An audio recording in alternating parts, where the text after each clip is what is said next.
Hello, and welcome to the Product Growth Lab podcast, hosted by Andrew George and Melissa Pickle. This is the podcast for creative, product-based business owners who want to grow their businesses without overwhelm or massive investment. Each episode, we explore actionable strategies, real-life stories, and insights from business owners and experts who know what it takes to succeed, whether you're just starting out or looking to scale. We're here to help you grow your business on your own terms. Subscribe and join us each week as we dive into practical advice and inspiring stories to fuel your growth journey. This is the Product Growth Lab. Let's get started. Okay, hello everybody, and welcome to our very first podcast. This is gonna be fun. We're starting out with like the best content possible here, something that everyone can relate to, and I want everyone keeping a scorecard today. Because what are we doing, Andrew? Today, we're discussing the 10 most common mistakes that new e-commerce store owners make and how you can avoid them.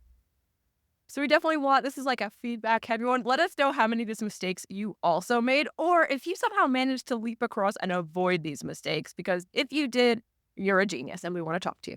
And if you know these up front, you're so much less likely to make them, and that'll just infinitely increase your success because everyone who starts off without some sort of advice or coach or something always makes these mistakes. And I'm sure you'll probably make some of them anyway. I think you kind of need to have success. We're trying to make that easy as soon as possible, avoid as many of those mistakes as we possibly can. I'm sure we've made just about every one of these here.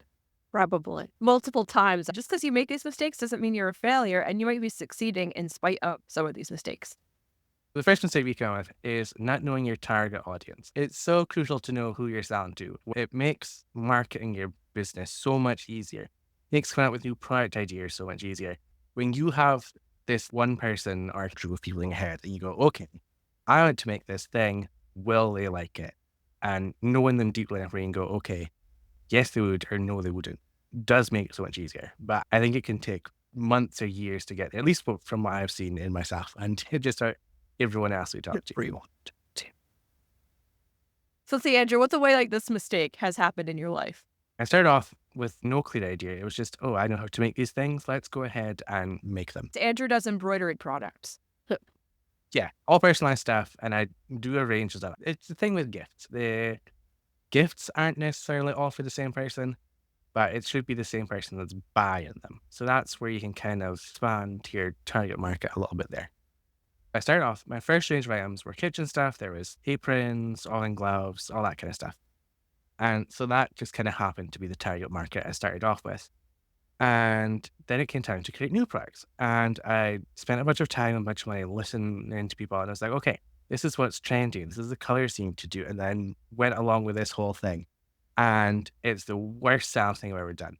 Instead of listening to my own instincts, I talk to my customers a lot because it's gifts and people want really specific stuff. I'll get a lot of messaging back and forth with people. So I get to know them quite a bit. And instead of listening to people and thinking about what they'd like, and I was like, okay, let's look at the trends. And I'm not saying that's not important at all, but I went too far down that. And some of that stuff, I think it's all sold once. And like everything else, I sold like 100 times. So it really was a bad idea. I did that in my jewelry world with incorporating leather products. Like, oh, these are trendy. I see them all over the place. They got really high margins, everything else. Meanwhile, I didn't know anything about working in leather, but it's going to be easy. Of course, I'll do it. Here's all the supplies I think I'm going to need. And not only were the products horrible to make, my people didn't like them. It totally 100% missed the mark. And I got a drawer full of leather shit that I want to burn. So if someone was coming along and saying, okay, I want to avoid this, what do you think you tell them to do?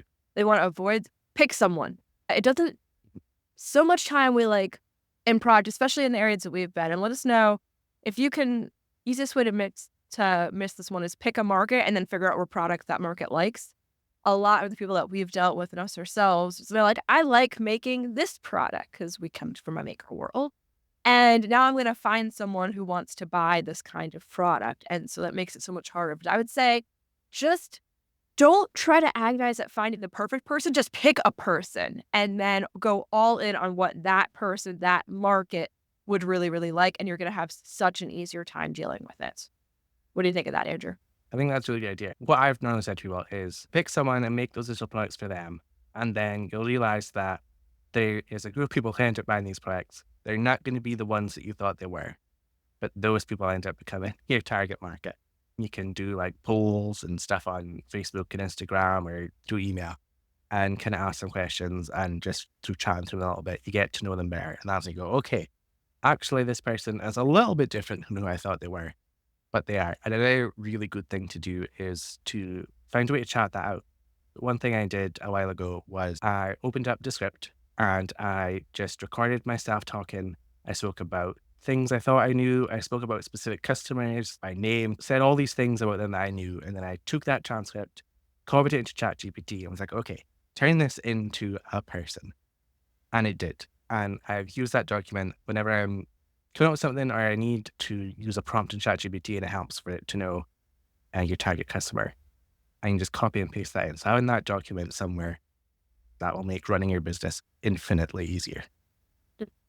And that right there is such a great example of using AI in how AI is intended to be. It's not a replacement for you. It's going to find the patterns that sometimes we can't figure out because we're so close to it. So if you're someone new and you're trying to avoid this pitfall. So I'm going to assume maybe you don't have a business, or you're breaking into a new one and you don't want to do this. And you're like, I can't create a fake person. I'm not a fiction writer. I don't know anybody like this who would be my target market because there's all the I can'ts that come up in the beginning. I would say pick a lifestyle niche and then dive deep from there. So, like, if you're in that outdoor space, like, I want to do products for hikers who like bamboo socks and only do like crunchy granola things. Or that is not a market I would ever sell to personally. They would buy the right crunchy granola things, but not one I would sell to. But pick go for a lifestyle niche, or like, I'm gonna work for and do someone I met recently, like crocheted dolls, but they're all like, this is a terrible example. Don't copy this example. They're like heavy duty fandom characters and they're for people who collect things. And I'm going to sell them outside of Hot Topic where people who collect these kinds of things naturally go to shop. But it's going in with a specific idea of something about their life. And you can then, as you start getting customers, you can do what Andrew just did and talked about and really go diving deep in once you have them. But give yourself a really concrete place to start by picking a lifestyle. I know it's said Was too that? long one, but just one last thing I thought of is don't worry too much about, okay, if I pick this person, I'm locked in forever and I can't ever change, and that no one else who doesn't fit into this specific market. If you're like, okay, my market is Jessica and she's 25 to 34 and she's a she, that a 54-year-old man named Jeff isn't going to buy your stuff. You're always going to get some people outside your market who do that. This is another weird example, but I was on Instagram and I got this ad for, they're like these big mouse mats, like the size of your desk. I'm like, okay, I have a messy desk. This would be nice. But they had like dogs and stuff. And I was like, okay, I like these. Clicked on their website. It is all clothing and accessories for furry people. And I'm like, ooh, this isn't something I would start out, but I do like this mouse mat and I would probably buy the hoodie. So, like, totally the wrong market. Not quite sure how I got that ad. But I would still buy the stuff. So you're always going to get some people. So don't worry that you're locked in to someone and then no one outside that will ever purchase from you. Love that story. That was great. Yeah. It's not the target market thing is wrong. It's they're in the US and I don't want to pay international shipping. That's the problem. Okay. So Yeah. the second mistake that PC people making is overcomplicating their product offerings. You end up with these really complicated products. You end up with too many products. You can't fit in your home anymore because most of our people are home businesses. And there's just piles of work. It's important to simplify that down a little bit. Know what that's like. That could be you offer too large a variety of products for what you have storage and capacity for. And it could be one that I fall into all the time. You offer too many variations on a single product. Since I'm in jewelry, like, oh, you can get the necklace in this size or this size, this bracelet in these 4 sizes. And by the way, since there are 12 birthstones, I'm going to have 14 different colors. You can get this thing in. So overwhelming. Not only to me keeping inventory, but to my customers trying to buy. There's too many options. People get decision fatigue. And then instead of choosing, you're like, I'm going to give them everything so they can get perfectly what they want. They don't know what they want. Give them 3 options. That's much easier than giving them 14 options. The variations are obstacles. Yeah, I'm super guilty of that.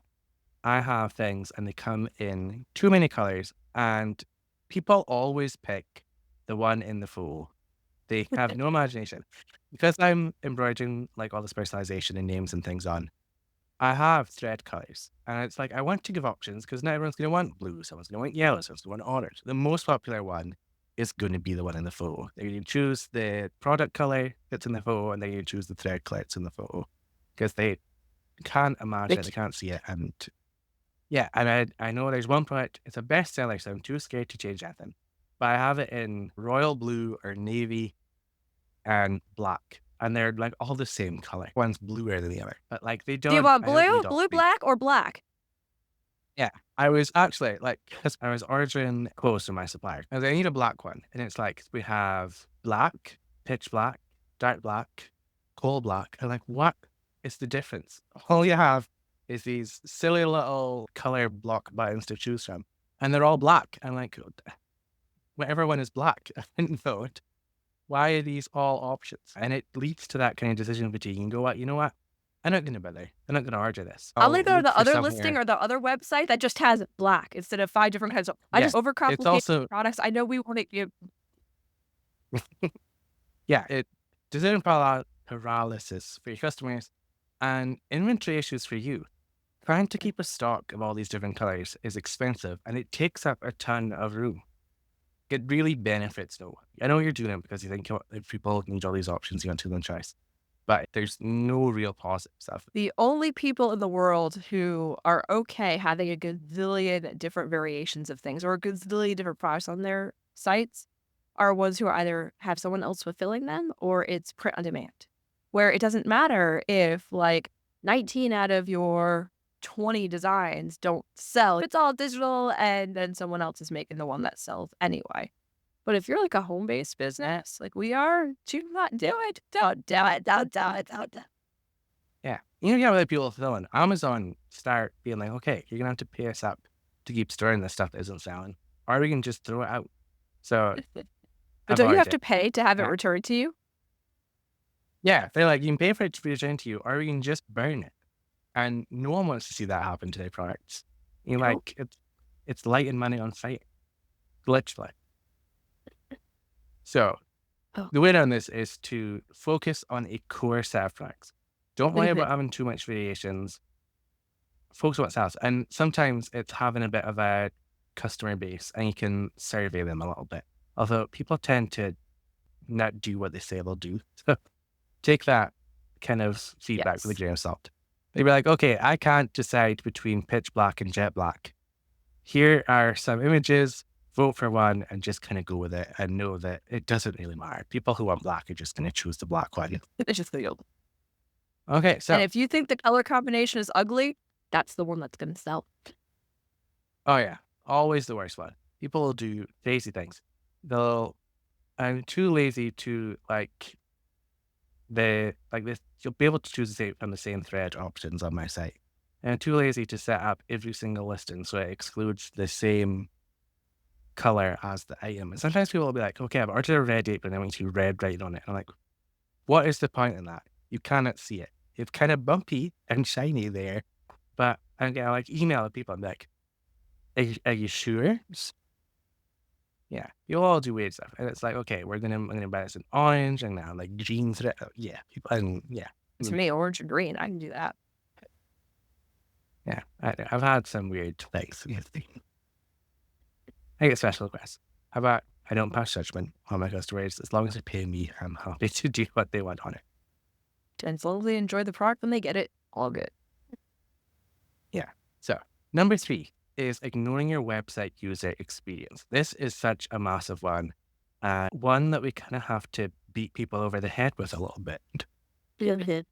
People want to Yes. do I want to make it pretty and I want to customize every single color and all these platforms, things like Shopify. It's like I can change every single element and I'm going to, and suddenly it's just this big rainbow of colors. You can't read the text. The images are hidden. Like it starts to get a little bit crazy.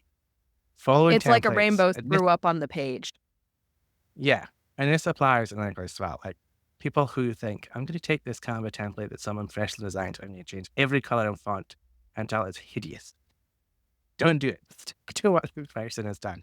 And I'm not trying to put anyone down, but especially on websites, simple and clean is what makes you go back. Look at any successful site. They aren't too busy. Amazon can be a bit busy, but it's white. There's text. Mhm. It's fairly cleanish. It's time to get a bit messy as you go down the page. But it's like the white product photo, the white background, a white website, black text, and like a colorful button. I You like don't, one accent color. yeah, do not go over That the doesn't top. hurt your It, eyeballs. yeah, and it makes it difficult for a lot of people. A lot of people have vision issues and things. There's specific requirements that it's too complicated for us to go into here, but like the ADA stuff, like you have to make your website accessible to all different kinds of people. And when you have this bright pink writing with like yellow letters stuff, it gives me a headache. And you have these low res products with like people do all sorts of stuff. It's in the background, Very so I'm gonna busy have a whole backgrounds. winter seed and burlap and ribbon and leaves. No, you don't need All that stuff. together. But All together. yeah, yeah, a white background photo. They're difficult. They're a total nightmare, and will never master them as long as I live. But they They work really work. well. Are just something simple, a nice kind of clean background. I like to buy the Mhm. like backdrops and stuff. And like there's obviously there's call for like more lifestyle images and just the plain product photos. But of course, photos probably are top of its own. But website experience, making sure that you have this clean website, it's easy to navigate. You don't stuff it full of these large images that means it takes 10 minutes to load. Google Ugh. will never show you anywhere if you don't make that site load in the first couple of seconds. Difficult layouts, being hard to find buttons. There's like so many different things that go into user experience on a site. And the easiest way to do this without paying someone more money than you probably have is to stick to the theme. Yep. Okay, I want to swap out the logo in the corner, customize the text. Maybe I want the button instead of being black, I want it to be blue. Small things like that are okay. But do not go changing everything because it's only going to hurt. The other Shoot thing to yourself in the remember back. is like the people who did those Canva templates, the people who made those like Shopify themes or website themes, they are designed to convert how they are. They're designed for you to literally swap the logo and go. So don't make it harder on yourself. Like I feel like that's one of the areas that some people like it's a procrastination point because I'm gonna get it perfect. Focus on the photos, not on the website. Or Yeah. not on the template. Not editing the template, editing the photos. Yeah. And it stops people launching their stuff. They're spending too much time trying to do all the stuff that's going to make their website convert less. And it also delays 6 months. We see all the Yep. time. People who are like, I want to get everything perfect first. And it's just not worth it. Get the things out there, launch, kind of like build their rocket on the way up, as I say. Yeah. Do the tweaks, do the changes. I think it's kind of a scarcity thing. Like if I don't sell to this customer the first time, they'll never come back and I'll never find another one. There's billions of people out there that access your site. So we'll always find some new people if we We'll need find to. more. Okay. I think we beat that one to death. So should we move on to Yeah. mistake number 4? Yeah. So our fourth mistake is not investing in quality product images and descriptions. This is a big one. Product photos are the most important part of someone Yeah. buying your products.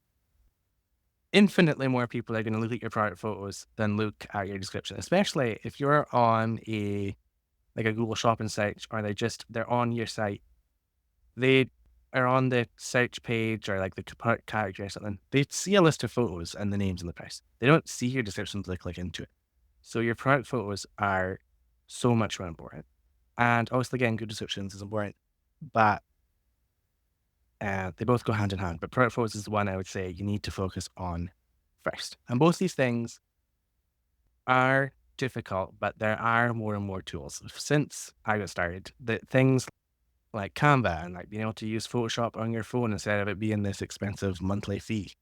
And obviously AI is coming along and some of these tools are starting to get somewhere where they're usable. That like a year or two ago, there and words do not touch. It's like they exist, but ooh, these are not good. But we're starting to get there, and a lot of these things are becoming much more accessible and easy to use, and producing results that you can go ahead and use. Like, I don't know you, when I started, I had a Canon point and shoot camera that I had to go on, and to look at them now, the photos were so low resolution, they were so bad, all those old photos. But now, everyone carries one of these in their hand, in their pocket. You have a cell phone, your cell phone's gonna take amazing photos. And honest to God, you can go on YouTube and be like DIY photos with whatever your phone model is for product photos, and you're going to get more than enough tips and tools to get you started. If you can't afford a photographer, which totally understand, been there, done that, hired photographers, got mediocre results back. But just you can do it on your phone. Just do the simple white background. That's all you need. Yeah, there's so much advice and tools out there. And I know when I got started, I was using a DSLR. I bought a lens for it. I Oh bought my God. Photoshop, and I still could not use any of them. I am so glad And I'm not bound and locked into Photoshop anymore. no, moving over to my phone and like Canva and like the photo stuff that comes built into Impure, my photos are infinitely better than my stuff. They're still not the fancy professional photos, but they're super simple. And there's other ways out there to do They're that. good. As much as I'd love to improve them, I'm getting sales without having done it. So it's not that important. Also, don't have terrible photos, have decent photos, but don't think that they need to be these professional photos. There's a scale. I've done a few times where I swap product in return for photos. Mhm. And I've gotten a mixed bag there, but I still use all those photos. They're good enough and they get sales. So even if I'm like, okay, I can be a bit nitpicky with these things, they're fine. They get sales. Do not, it's another thing, don't let that hold you up. And we're kind of focused on photos there. But the other thing is descriptions. And again, that is another thing that AI has made so much easier. Whether you're Way using something easier. like ChatGPT or Claude or Gemini, or if you're on Shopify, it has that magic AI stuff built in. Great. You can use it to get started. I am kind of nitpicky as well. And I will sit and edit and change things. And I like to focus on SEO. So sometimes you need to get your keywords in there in a way that ChatGPT and these AI tools haven't done for you. But having that starting point to work with makes it so much easier and faster. There's people always talk about the duplicate content stuff. And I was like, okay, but I'm listed on Amazon and Etsy and my site. And it's like, okay, change this in it. Make this more Amazon sounding. Make this more Etsy sounding. And that stuff I can work with because it's using me and what I've said already to write that. Yep, you're the nitpicky and fussy, whereas if it's going on Shopify, if it's going on a funnel page, it gets the full AI work through. If it's going on Shopify, it is literally 3 bullet point description things about my product, and then, whatever their AI says, I read through it, "Didn't lie, good, send," and done. You know, Yeah. people So are there's, not gonna be scrolling through it, they're looking for sizing information, they're not going in there to be enchanted. yeah. But having a real good, decent description and using those tools to make it easier is really going to help you a lot. And there'll be people who sit and read it all, and there'll be people who, even though you have put in every single detail, will still send you an email. It's like, what size is this? And what material is this? And like, I'll go and I'll copy and paste it from the page so I don't have all this stuff memorized. Like, you could have done that and saved both of us this email, but it just shows that people aren't always doing this. So that's another thing to focus on. So I know we spoke about covering our 10 biggest mistakes, but I think we're going to have to split this into a two-parter. So come along and join us in our next episode when we'll cover the other top 5 mistakes that we see people making in their product-based businesses. And make sure, like I said, let us know of these first 5, how many done? You've heard from us, we've done like all of them. So are you a top fiver here or be like, haha, I skipped I Okay. didn't fight with that one. Thanks for tuning into the Product Growth Lab podcast. We hope you found today's episode insightful and inspiring. If you enjoyed the show, be sure to subscribe and leave us a review. It helps us reach more creative entrepreneurs just like you. Stay connected and keep experimenting. Follow us on your favorite podcast platform, and don't forget to join our community for more resources, tips, and support. Until next time, keep growing and creating. This is Product Growth Lab, signing off.